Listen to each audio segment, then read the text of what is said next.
Era 12 de outubro de 2018, um feriado prolongado de Nossa Senhora Aparecida, e o dia amanheceu com aquele sol preguiçoso, rajado de nuvens, lá para as bandas imponentes da Serra da Canastra, em Minas Gerais. Um lugar que é um assombro de tão bonito, uma pintura de Deus, com seus campos de altitude e nascentes de águas cristalinas, mas que também guarda seus mistérios e perigos, um mato denso e soberano, que não é para amadores. E era nesse cenário, entre o divino e o selvagem, que vivia seu Joaquim, um homem de seus 60 e poucos anos, com a pele curtida pelo sol de uma vida inteira, mãos grossas e calosas do trabalho na roça, e um olhar mais certeiro que qualquer bússola para se guiar na mata. Ele não era um turista de final de semana, não. Joaquim era filho daquela terra, nasceu e se criou ali, conhecia cada moita, cada riacho sinuoso, cada canto de pássaro e cada bicho que se arriscava a piar na escuridão da noite.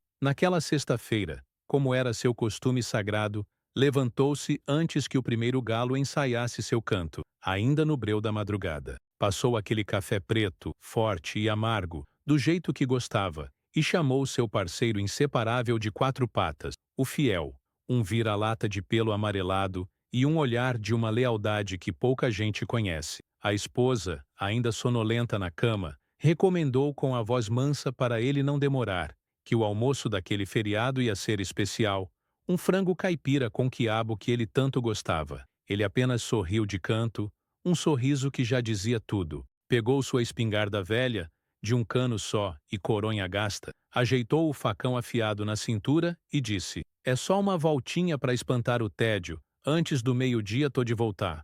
Essa foi a última vez que ela ouviu a voz dele. Pois é, minha gente, a gente sempre acha que essas histórias de desaparecimento são coisas de filme, de noticiário de cidade grande, mas a verdade, nua e crua, é que o perigo muitas vezes mora no silêncio, naquilo que nos é mais familiar.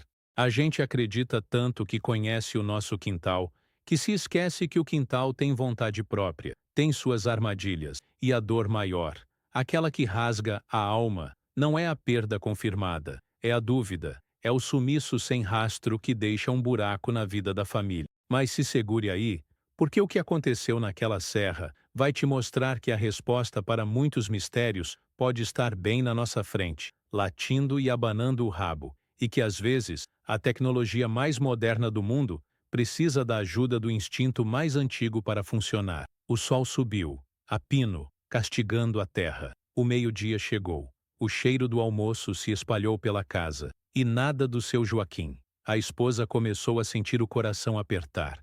Uma agonia miúda que foi crescendo. 1 hora da tarde, 2, 3, e a angústia já tinha virado um nó na garganta. Um silêncio pesado na casa. Lá pelas 4 da tarde, quando o sol já começava a amolecer no horizonte, pintando o céu com tons de laranja e roxo, o cachorro fiel apareceu no portão, sozinho. Eita! A cena era de cortar o coração de qualquer um. O bicho estava imundo de barro, com arranhões no focinho, a língua para fora de tanto correr, ofegante e num desespero que era quase humano. Ele choramingava baixo, um som sofrido, latia de forma contida, corria até o portão e voltava, olhava para dentro de casa com aqueles olhos grandes e pidões, como se estivesse implorando: "Oh, vamos, pelo amor de Deus, vocês precisam vir comigo." Aquilo gelou a espinha de todo mundo. Não era o comportamento normal do fiel, um cachorro geralmente calmo. Era um alarme, uma sirene silenciosa. O sumiço de seu Joaquim não era mais uma suspeita, era um fato consumado. O que aquele animal teria testemunhado naquela mata fechada? Teria sido uma onça parda? Uma cobra traiçoeira? Ou algo que nem a gente nem a polícia consegue explicar?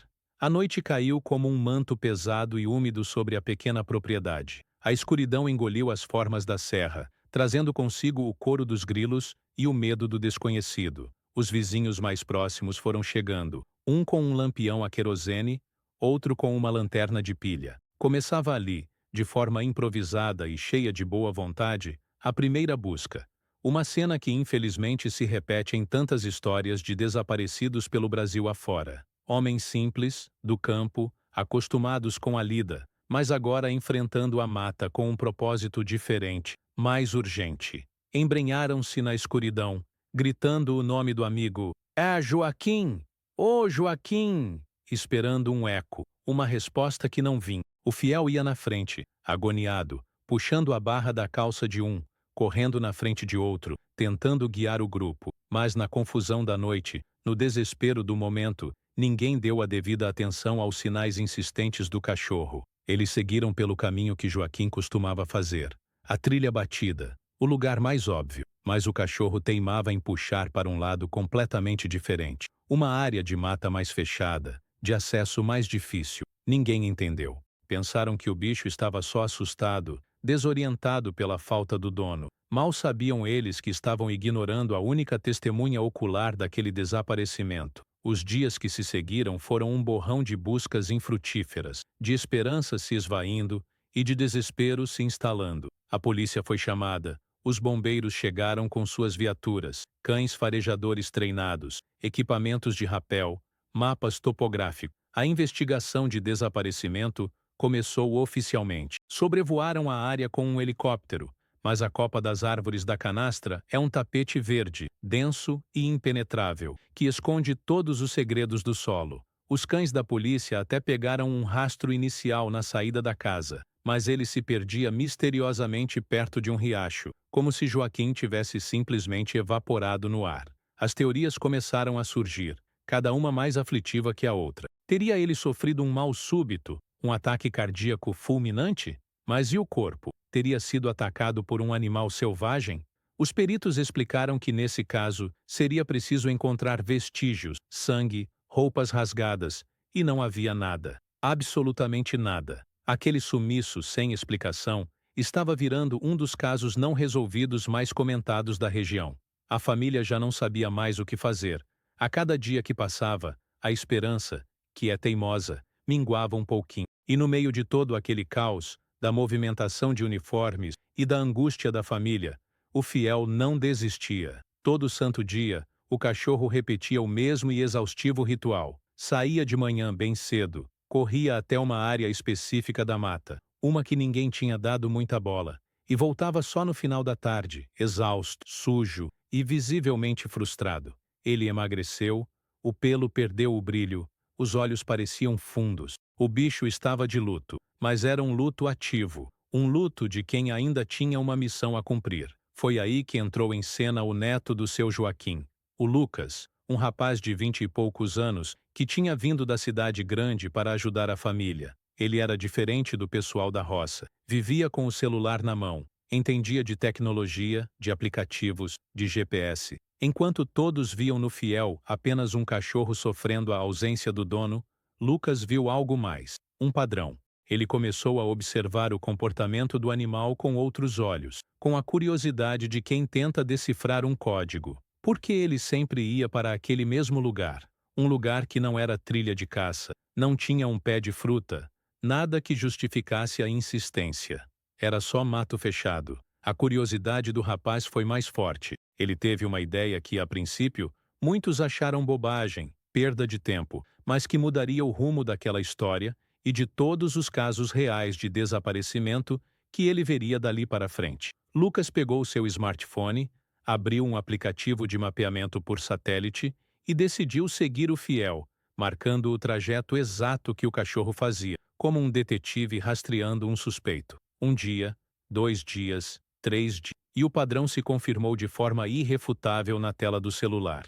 O fiel não estava andando a esmo, perdido em sua dor. Ele seguia um caminho preciso até um ponto específico, uma clareira pequena e quase imperceptível no meio do nada. E ali ele circulava, cheirava o chão com insistência, choramingava e, por fim, voltava desolado pelo mesmo caminho. Aquilo não era aleatório, era uma mensagem. O cachorro estava, a seu modo, desenhando um mapa para o dono, com aquela prova digital na tela do celular, com o trajeto marcado em vermelho no mapa verde da serra. Lucas conseguiu convencer o pai e mais alguns tios a fazerem uma última busca, uma busca minuciosa e direcionada àquela área que o cachorro apontava. A polícia e os bombeiros já tinham passado por ali, mas de forma superficial, pois não era um ponto considerado provável. Mas agora, eles não estavam seguindo um palpite. Estavam seguindo a insistência de uma testemunha silenciosa, validada pela tecnologia. Foi uma busca difícil.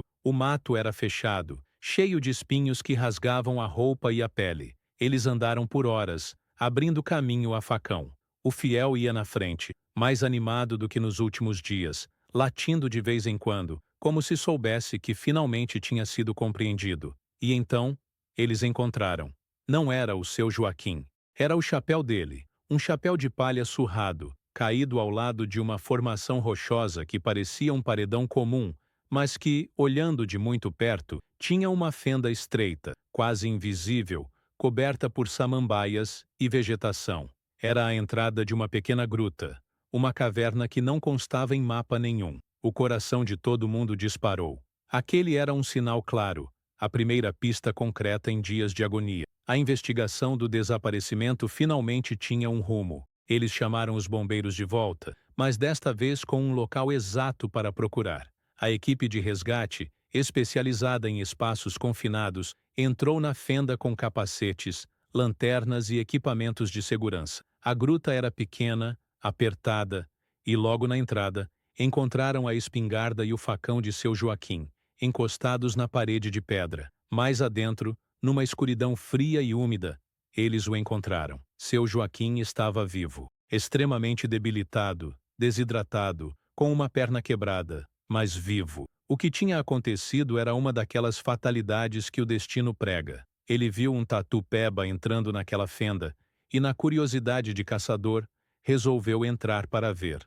Lá dentro, o chão de pedra solta e úmida cedeu, e ele caiu de mau jeito, fraturando a tíbia. A dor foi tão intensa que ele desmaiou. Quando acordou, na escuridão, não conseguia mais sair. A entrada da gruta era mais alta por dentro. Ele estava preso. Gritou por socorro até a voz sumir, mas o som não vencia as paredes de pedra. Sobreviveu bebendo a água que pingava das estalactites. E o fiel, o cachorro que estava do lado de fora, viu o dono entrar e não sair mais. O bicho não arredou o pé dali nos primeiros dias, latindo sem parar para a fenda, na esperança de uma resposta. Quando a fome e a sede apertaram demais, ele correu para casa, não para abandonar o dono, mas para buscar ajuda. E ele tentou, do jeito dele, contar a história toda. Tentou levar as pessoas até lá, mas a comunicação entre as espécies é uma coisa delicada. A gente, na nossa arrogância humana, acha que sabe tudo e esquece de ouvir o que a natureza e os animais estão dizendo. Essa história do seu Joaquim, que felizmente teve um final feliz, nos ensina muito sobre pessoas desaparecidas. Ela mostra que, muitas vezes, a chave para desvendar um sumiço sem explicação não está em equipamentos caríssimos ou em grandes operações, mas em observar os pequenos detalhes, em confiar nos instintos, em dar voz a quem não tem voz. O fiel não era um cão treinado, não tinha pedigree, era só um amigo leal. E foi essa lealdade, pura e simples, que salvou uma vida. Quantas outras histórias de desaparecidos poderiam ter um desfecho diferente se alguém tivesse prestado atenção num galho quebrado fora do lugar, numa pegada incomum ou no comportamento estranho de um animal de estimação? Esses casos não resolvidos que assombram tantas famílias muitas vezes têm uma solução simples, que se perdeu na pressa, no pânico, na falta de observação atenta. A gente precisa reaprender a ler o mundo ao nosso redor. O resgate do seu Joaquim foi uma festa na região, uma daquelas histórias que viram lenda, contada de pai para filho nas varandas ao entardecer.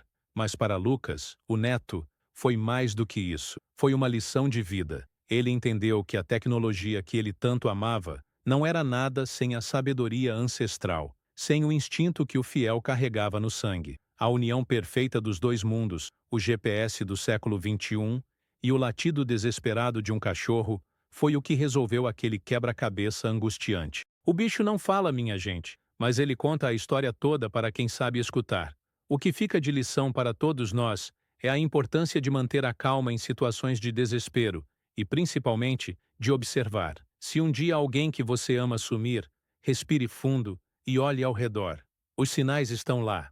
Às vezes, a resposta está num objeto fora do lugar, numa mudança súbita de comportamento de um bicho de estimação, numa informação que parece boba, mas que, no fundo, é a peça que falta no quebra-cabeça. Vivemos num mundo tão barulhento, tão cheio de informação que desaprendemos a arte do silêncio e da observação. E é no silêncio que a verdade costuma se esconder. E você? Já passou por alguma situação estranha no mato ou em algum lugar isolado? Acredita que os animais têm esse sexto sentido, essa capacidade de nos avisar do perigo? Deixa aqui nos comentários, quero muito saber a sua história. E fica o alerta. Um alerta que vale ouro. Quando você for para qualquer lugar desconhecido, mesmo que seja para uma caminhada no parque da cidade, avise alguém. Diga para onde vai, que horas pretende voltar. Cuidado nunca é demais, porque a gente nunca sabe quem ou o que pode cruzar o nosso caminho. A prevenção ainda é a melhor ferramenta contra esse tipo de sofrimento. Agora que você aprendeu a importância de observar os detalhes e ouvir os sinais silenciosos, assista ao próximo vídeo, onde eu explico os 3 sinais que uma pessoa dá antes de desaparecer em uma trilha, baseado em dados reais de equipes de resgate. Você vai ver que o padrão se repete e saber disso pode salvar uma vida. Clica aí.